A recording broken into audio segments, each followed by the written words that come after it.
Mummy mummy मुझे एक बहन चाहिए। 5 वर्ष के नन्हे आदित्य ने घर में दाखिल होकर अपनी माँ सुप्रिया से ये डिमांड की तो सुप्रिया के माथे पर बल पड़ गया।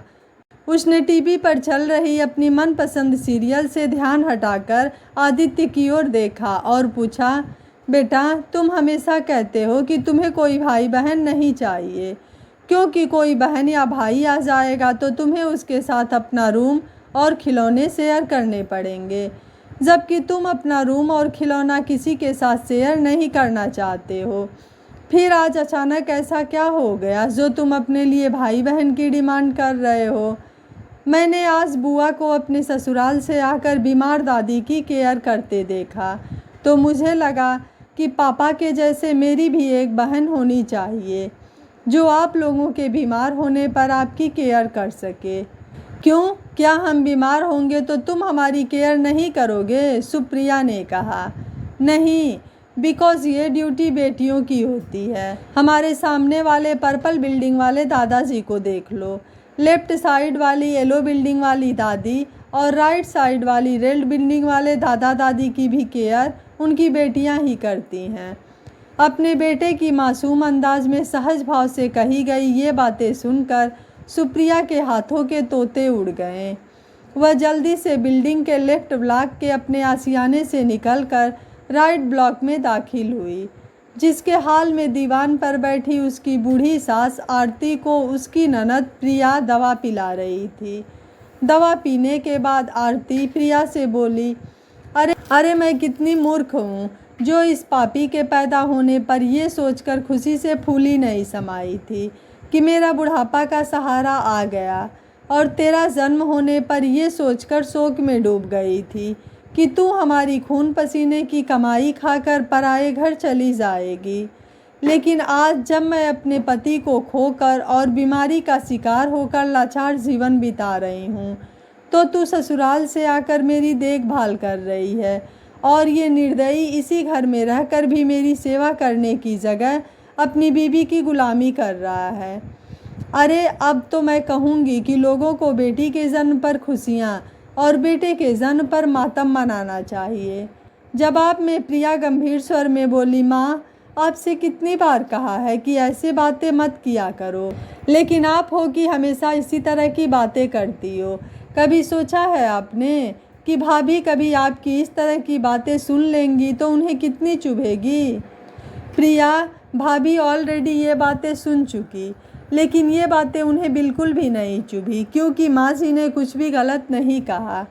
किसी भी बूढ़ी महिला का बेटा उन्हें इस तरह असहाय छोड़ देगा और बेटी ससुराल से आकर केयर करेगी तो वो यही कहेगी।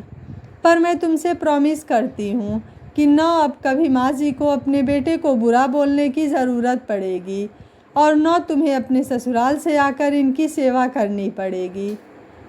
सुप्रिया ने दोनों के करीब आकर दृढ़ स्वर में कहा। भाभी आपकी तबीयत तो ठीक है ना? प्रिया ने हैरान परेशान स्वर में सवाल किया। 2 मिनट पहले तक तो ठीक नहीं थी, पर 2 मिनट पहले तुम्हारे लाडले आदित्य ने मेरे एक क्वेश्चन के आंसर में मुझसे ये कहा कि वो हम लोगों की केयर नहीं करेगा, क्योंकि पेरेंट्स की केयर करना बेटियों की ड्यूटी है। तो मुझ पर अपने कर्तव्य के प्रति उदासीनता का जो फीवर चढ़ा था वो 1 सेकंड में उतर गया। अब मैं जाकर माँ जी और हमारे ब्लॉक के बीच का गेट खोल रही हूँ। तुम भी इस तरफ से गेट की कुंडी खोल दो। हम लोग आज से साथ रहेंगे। बेटी, सुनकर अच्छा लगा कि आज से हम लोग साथ रहेंगे, पर मैंने इस तरह से गेट की कुंडी बंद ही नहीं की थी, इसलिए खोलने का सवाल ही पैदा नहीं होता।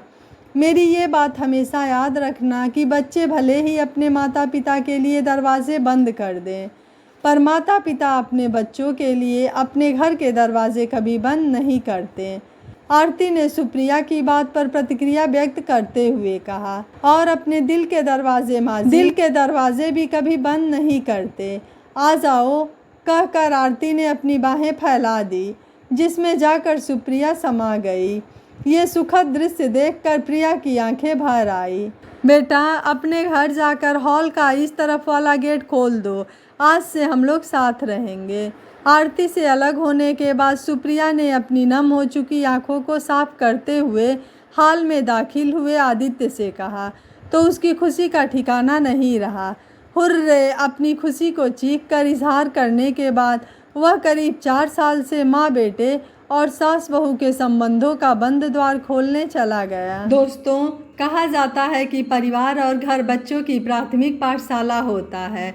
बच्चे अपने आसपास की हो रही घटनाओं से बहुत कुछ सीखते और समझते हैं, इसलिए हम बच्चों के सामने जैसा व्यवहार करेंगे बच्चे वही सीखेंगे। हमें हर हाल में बुजुर्ग हो रहे माता पिता का ख्याल रखना चाहिए, उनको मान सम्मान और प्यार देना चाहिए ताकि हमारे बच्चे में भी कल को अच्छे संस्कार विकसित हो सके। यह कहानी आपको कैसी लगी, आप हमें अपनी राय कमेंट बॉक्स में ज़रूर दीजिएगा। वीडियो पसंद आया है तो वीडियो को लाइक शेयर एंड चैनल को सब्सक्राइब कर लीजिएगा। Thank you for watching. मिलते हैं अगली कहानी में।